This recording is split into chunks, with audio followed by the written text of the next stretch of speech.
and just got to fix up something here. All done. I was going to actually say that to you earlier, but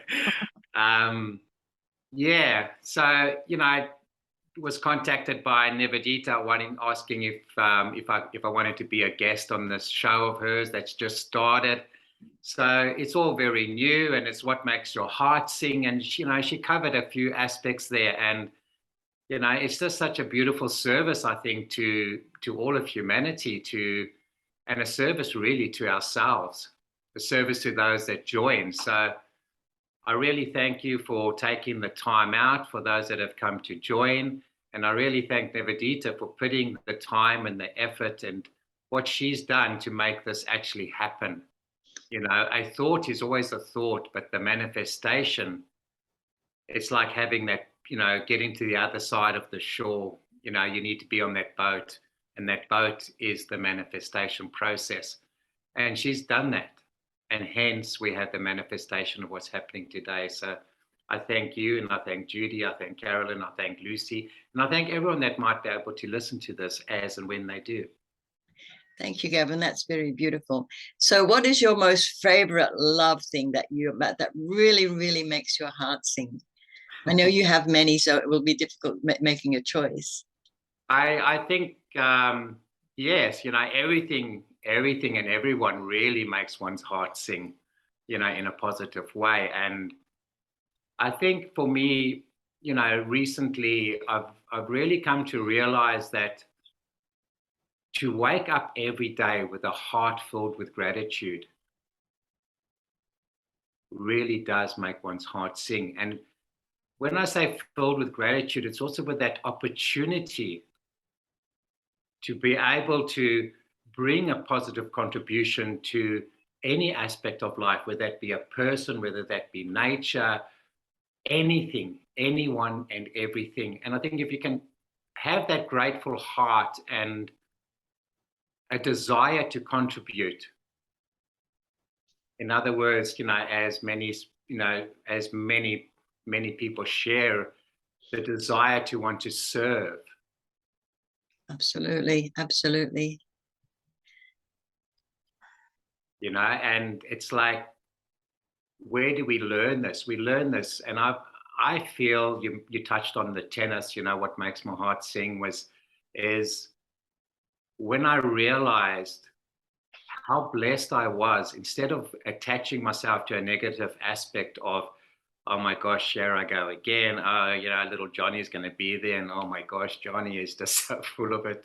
I just can't do it. And I, me, mine. And over many years, I've been involved with the greatest of teachers, the greatest of the wisdom holders, the greatest of those that are so unconditional. And through that, I've been able to learn and grow and teach. And those are the children, my greatest teachers. So I honor those children, and I thank those children, because through them, they allow me to really feel alive. I've felt every aspect of my life can change through them. They are the wisdom keepers. And I've been very blessed to have that nearly all my life.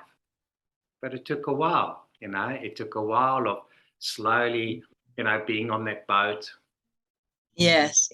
Earlier, taking things off, getting things off. And then as you so-called let go of more and more things, those things that are around us, so you actually become more and more towards that which makes your heart sing. Yes. And also to have a peaceful heart. It's really important to have a peaceful heart. And talking about your heart, I mean, your physical heart has had some challenges of late, but what are the joys of life that you've got out of that situation? Well, the challenges that I had have been really recent challenges, and they were rather major challenges with my heart. And throughout it, I was told the whole time that it was quite serious, Gavin. I had 2 heart attacks. So, and the first one I wasn't really aware of from a medical point of view. And I was in that process of, it was 3.5 to 4 hours of self monitoring it and self-healing it. And in that particular process, that aspect of it, I realized that I'm so grateful for the repetition of having a practice, for the repetition of hearing teachings. And just to come back to like the tennis, I teach people how to hit a forehand. And I might teach that same person. So Judy, Carolyn, they come for a tennis lesson. I might teach them that same shot over and over and over. But guess what? Eventually it clicks, it aligns, and the forehand is there. And it's the same with being able to constantly be aware and be in practice with what was happening around me. And in that situation where I was self-managing it, it was all of these practices, all of these techniques, all of the aspects of gratitude, of love, of feeling the highest positive outcome. I'm not this. This is all an illusion. It all came together. Wonderful. I woke up the next day and I had the most brilliant of days. Yes. The whole bang, it hit me again. And I learned then how important it is to have that balance in every aspect of life, in your spiritual world, your soul, your essence, all right? Your mind, the thoughts, the negative thoughts, the positive thoughts, how to deal with them, how to allow a negative thought to become a positive thought. Real heart. For me, how open is that heart? I've learned that the heart receives everything. What is it not receiving? Yeah. And then of course you have the energy and the matter. And that when all of this comes together, I was working on the Saturday on the soul level, the heart level, feeling and experiencing and doing practices. And then as it came in, I was put into what you call them, the ambulances, taken to the hospitals, blah, blah, blah, blah. I was dealing with the matter. Yeah, and you had to be flown to another hospital, didn't you? That's right. And in that, I realized that, yes, you have all of that aspect, but the most important is when they can join as one. Yes. Yes. And show me how, or tell me how love came into that. Well, loving my heart rather than judging my heart. So it's like coming to a level of, I love my heart. I'm grateful for my heart. Thank you for everything that you're doing. I'm so grateful to you. And you're meeting it at that level. And then whatever allowed you to meet each other at that level, you then let that go. Yes. And then what happens? You allow yourself to go higher. And then something else might come in. Wow. Right? And when that comes in, you use it, you connect with it, you resonate with it, but then you let that go as well. Yeah. It's like I mentioned earlier about the boat. And yes. It just come to me, it is a Buddhist teaching, but the Buddhist teachings, they teach about getting to the other shore.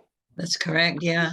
We're in the shore where we have the suffering, we have the heart attacks, we have the cancers, we have whatever, we have financial issues, we have whatever aspects of our life, whether it be physical, mental, spiritual, emotional, we have these challenges, we have these blockages. This is this shore. But now we've got to get over to the other shore, Nirvana. Yes. But the boat is what gets us there. Exactly. Okay.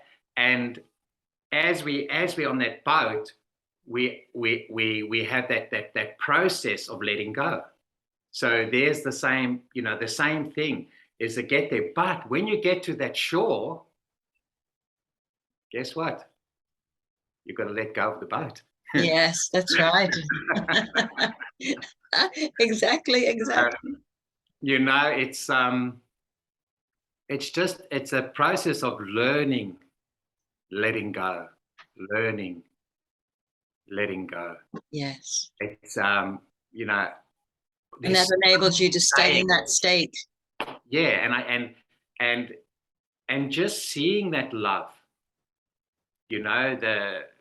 the people that were looking after me. Yes. Just feeling their love rather than sort of judging or comparing or why would this happen to me? Exactly. And in doing that, what makes your heart sing? Seeing that. Yes. Feeling that. Yes. Makes your heart sing. I see it with the children when I was coaching them. Yes, that's another thing that makes your heart absolutely sing, isn't it? When you're dealing with children.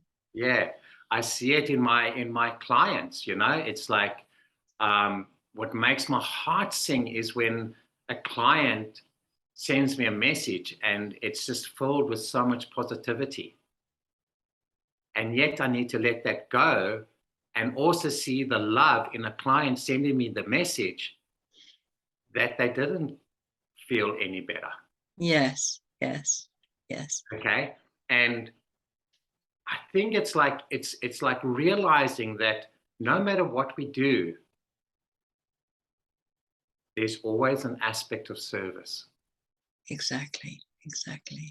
There's always an aspect of service. And I've experienced your wonderful massages. Would you like to say a little bit about that as well? Because that's a beautiful service you do. It's such a profound experience to receive a massage from you, because you embody so many different things, and that all comes through from the love that you put into each and every massage that you do. Yeah, it's once again, I was just blessed in being around the people that were able to teach me that and teach me in that way, and it's progressed a long way. I started really massaging through studying sports science and sports movement, because I didn't want the players that I was training on a professional level, that is, not being able to get to the next tournament because they were injured. That's where I started. So I studied movement. I studied the science of sport and things like that. And then I went, well, let me study massage, because then I can fix them and click them and do what I need to do. Exactly. And that progressed. And I came to Australia, and I had to go through a journey of redoing all my licenses.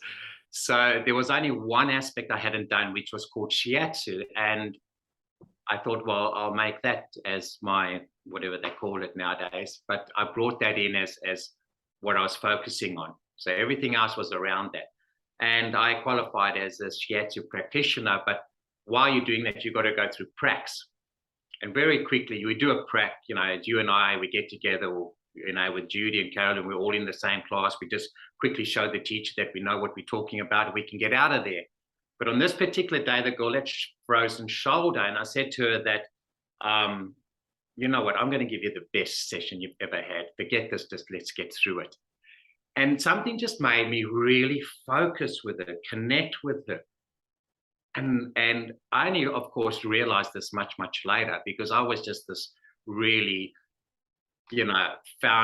foundational set tennis coach that trained people to play tennis and created businesses, etc. And and I see Senley's joined us. So welcome. Yes, wonderful. Welcome, Senley. And so what happened in that particular session is her whole frozen shoulder was gone. And at the end of it, what I did is I just put my hands on her and I did nothing. So I had this experience, and of course the ego jumped in. I was still in that I did this, look how cool I am, and everything else. And I was speaking to someone at the tennis courts at the center that I had, and she happened to be South African as well. And she she said like something experience. I said, I'll tell you something like weird and wonderful. And I told her that experience. And she shared that, oh my gosh, you've just done Reiki. And I went, Reiki, what? And that was the start of me being connected with spiritual practices. Right, right. Or non-traditional services. Yes. Yeah. And I went in, and I was once again very blessed. I had a wonderful Reiki master, and I did Reiki. And then I used to bring that into my massages. Then as you go, you reach the Reiki, you let that go. It allows something else. You progress. It allows something else to come in. And what came in was what I call my spiritual father. Yes. That has taught me so many different aspects of healing, what is involved with healing, and all the teachings that go around that. And I bring that into everything that I do, including my massages. So the massages are designed for, someone wants to come in and do a big, get their body and they want to feel it, and it's a sports massage. Fantastic. I offer that to them. I honor what they ask for. But there hasn't really been a time where someone hasn't said, like, that was a little bit more than a massage, I think.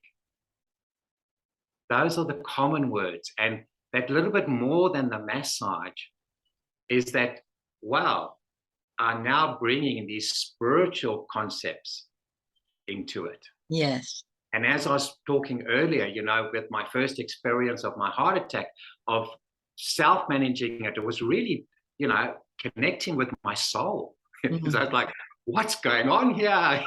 Yes, of course. And this is what it is when you're bringing that for me, bringing that in and seeing that, witnessing that, the outcomes, it's a lot of times people will say, like, so what happened in the hospital? And why are you so calm? And one instance was they told me I had a hole in the heart, and they went in, they did all the stuff. They looked, the hole, we can't find the hole, Gavin. Why is that? I said, well, because I'm involved in the miracle business. Little do they know.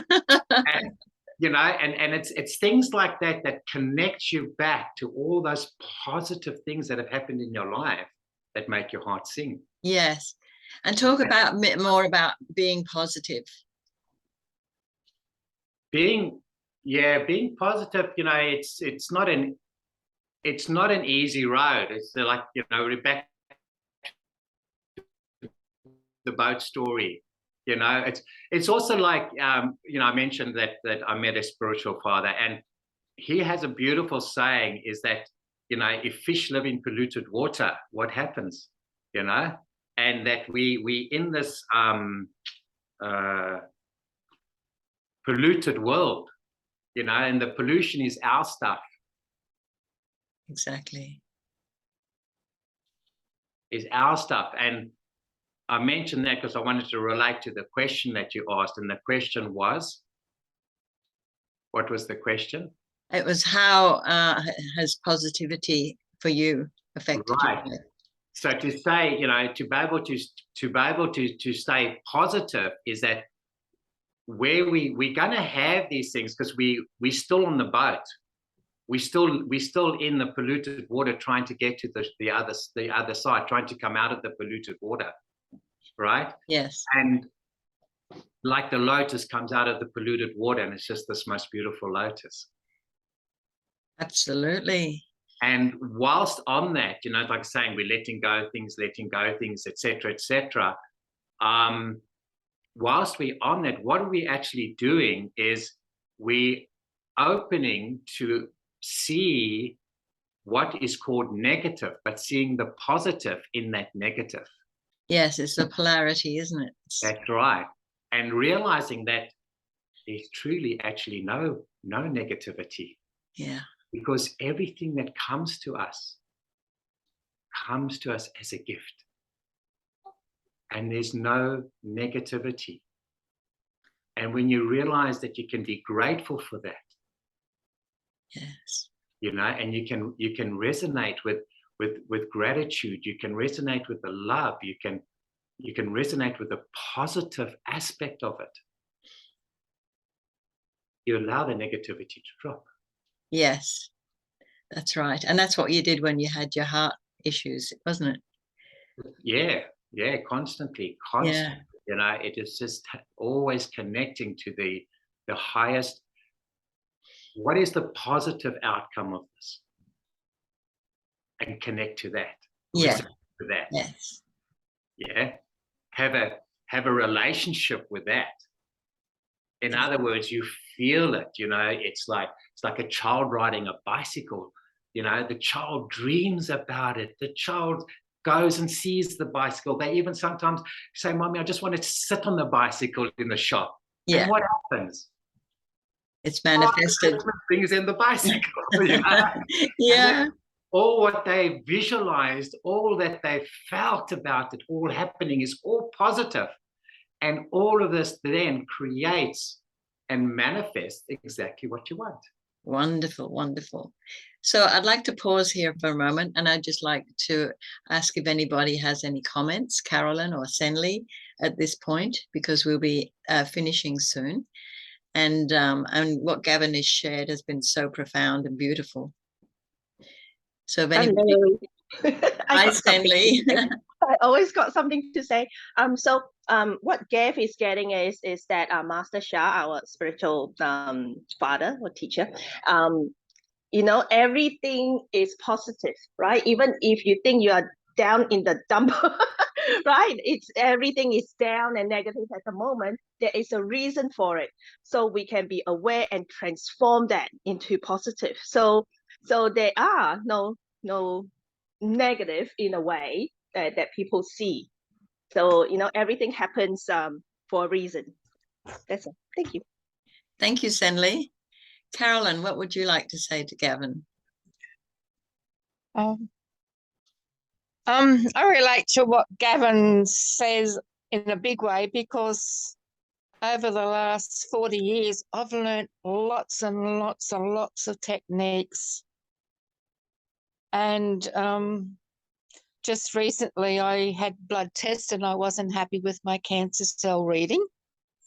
So I was going off to see my alternative person on the train. So I pulled out my forgiveness book to do a forgiveness thing. And I started off and I was just holding my hand, but I asked the light to come in and cleanse the blood in my veins and arteries. Wonderful.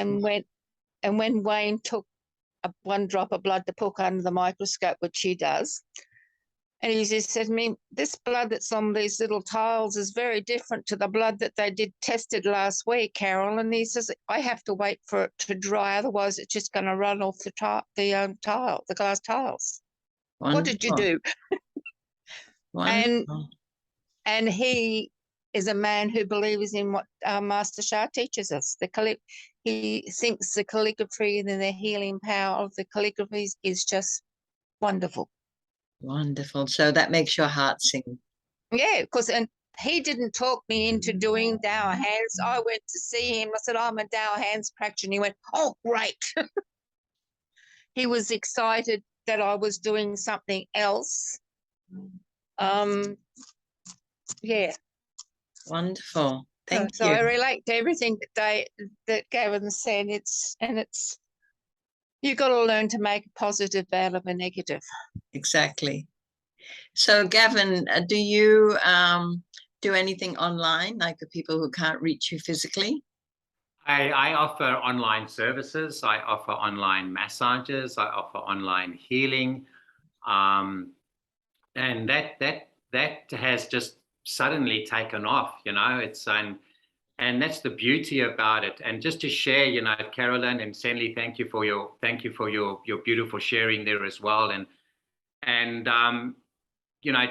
to wrap all that sharing in one is that it's not to say that we don't have negative thoughts. We in this world, we're going to have these aspects of life happening around us.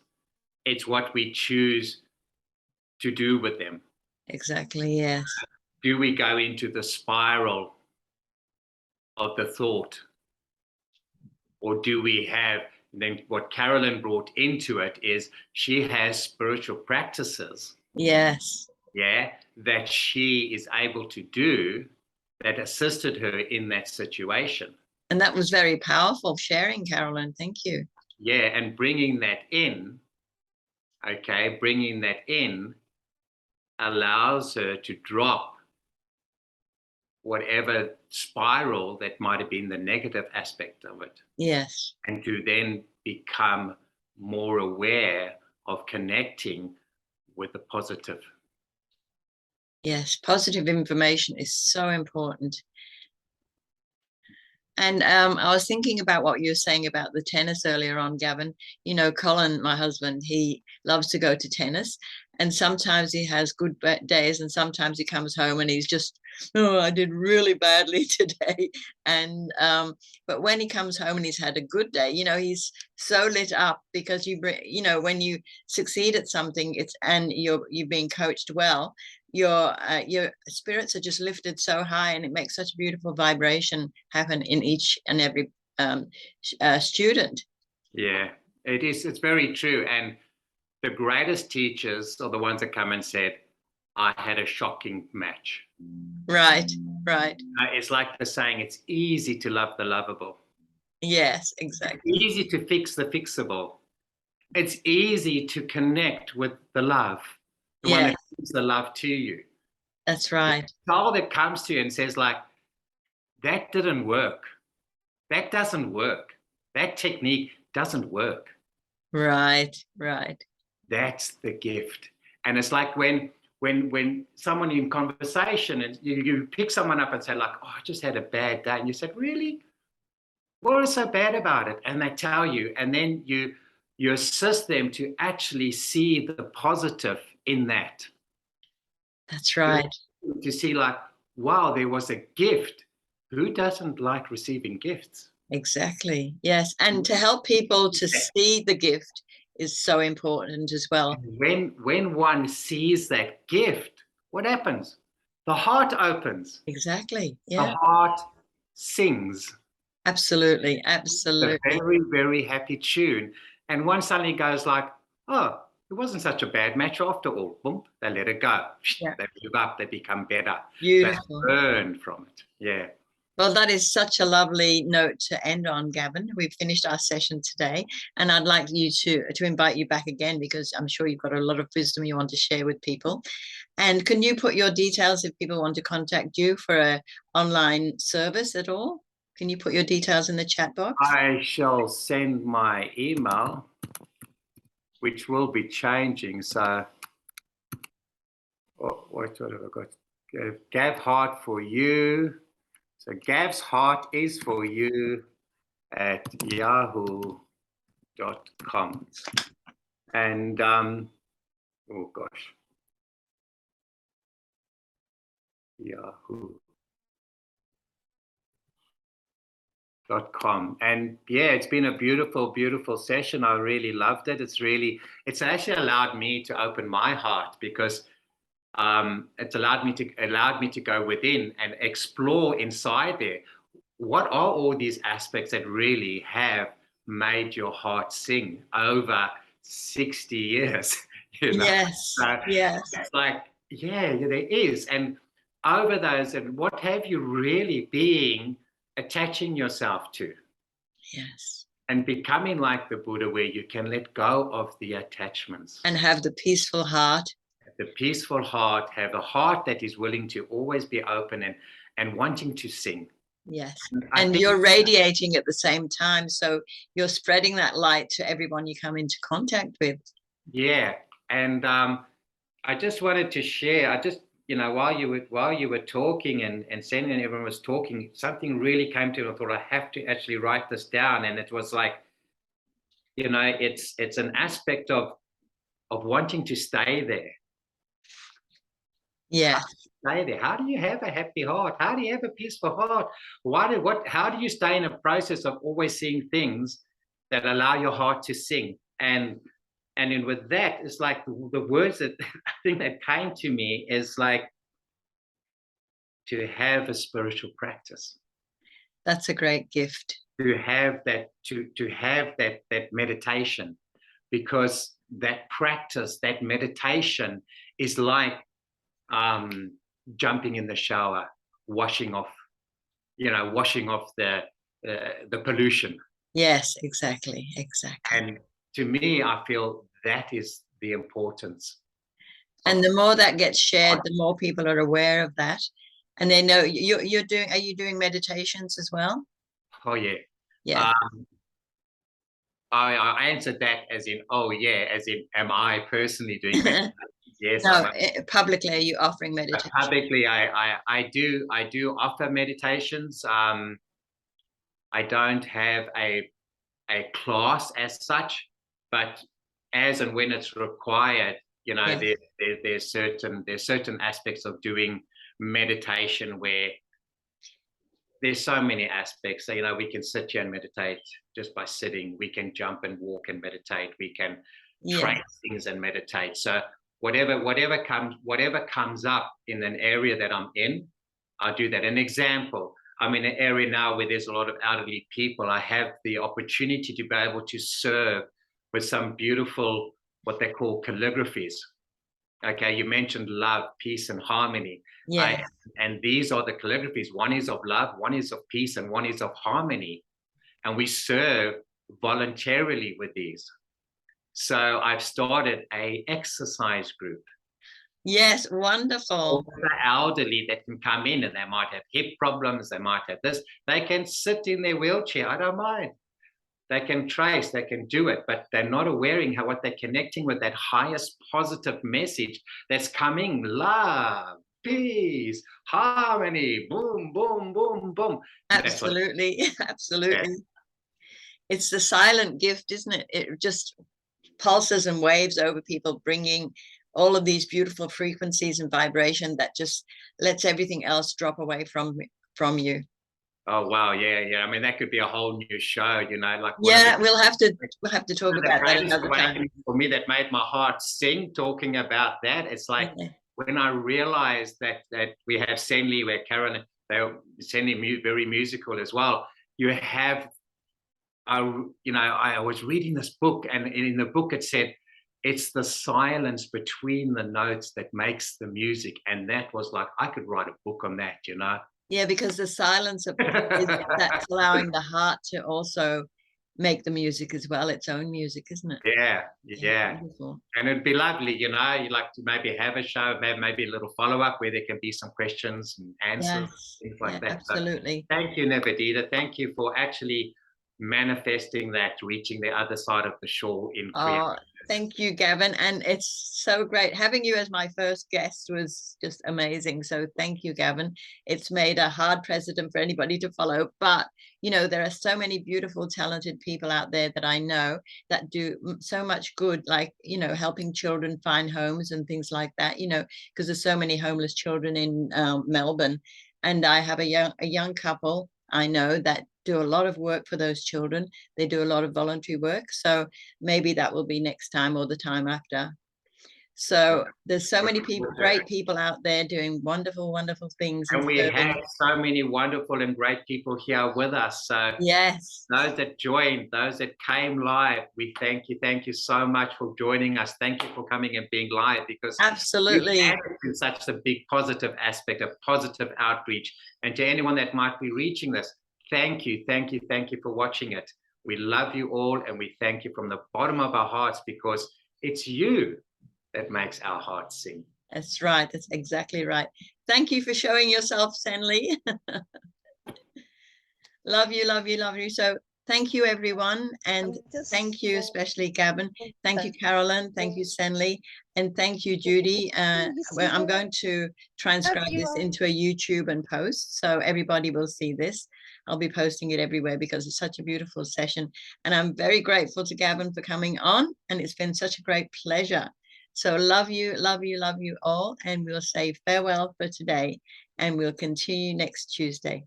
Bye-bye for now. Thank you. Thank you. Any questions? The details are there. Love you all. Love you, love you, love you. Bye-bye. Bye-bye, Nivedita.